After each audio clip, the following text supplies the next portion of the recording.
دعا کی قبولیت کے اندر تو رزق حلال کا ایک بڑا اہم کردار ہے۔ یہ تو احادیث مبارکہ میں بھی بیان کیا گیا، بلکہ کئی احادیث ہیں، بزرگوں کے اقوال ہیں کہ دعا کی قبولیت کے اندر رزق حلال کا کتنا بڑا کردار ہے، اور رزق حرام اگر بندہ کماتا ہے تو دعا کی قبولیت میں کتنا بڑا بیریئر لگ جاتا ہے۔ اس کا ہمیں اندازہ اس وقت ہوگا جب ہم یہ روایت سنیں گے۔ ایک تو پہلے میں ایک قول بیان کرتا ہوں کہ ایک شخص اللہ تبارک و تعالیٰ کی بارگاہ میں گڑ گڑا کر دعا کر رہا تھا، تو حضرت موسیٰ علیہ السلام کا وہاں سے گزر ہوا، دیکھا بڑے رقت انگیز انداز میں دعا کر رہا ہے، تو اللہ کی بارگاہ میں دعا کی کہ یا اللہ تو اس بندے کی دعا قبول کیوں نہیں فرماتا؟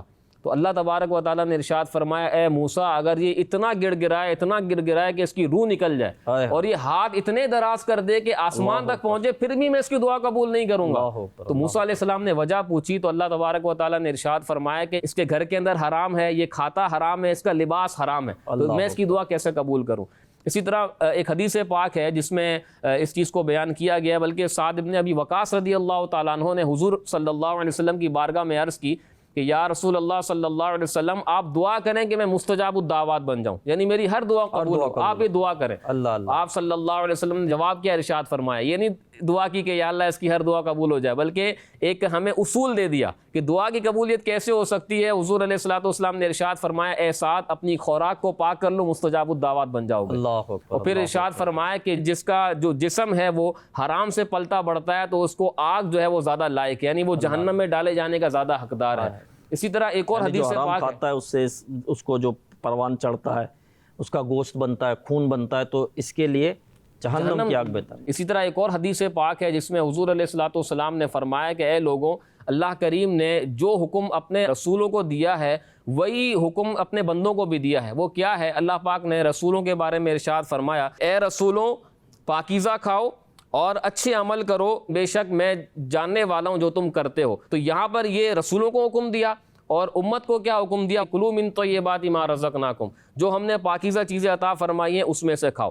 اب یہاں پر حضور علیہ السلام نے ایک بندے کا ذکر کیا، فرمایا کہ ایک بندہ ہے جو کثیر سفر کرتا ہے۔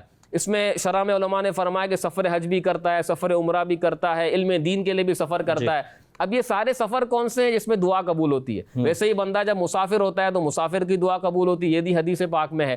فرمایا کہ ایک بندہ ہے جو سفر کرتا ہے، کثرت سے سفر کرتا ہے، اس کی حالت یہ ہو گئی کہ اس کے بال پراگندہ، اور پھر وہ رب کی بارگاہ میں ہاتھ اٹھاتا ہے۔ اب جب بندہ ہاتھ اٹھا کے دعا کرتا ہے، یہ بھی ایک قبولیت والا انداز ہے۔ پھر حضور نے فرمایا کہ وہ رب کی بارگاہ میں عرض کرتا ہے، یا ربی یا ربی، یعنی ان الفاظ کے ساتھ دعا کرتا ہے۔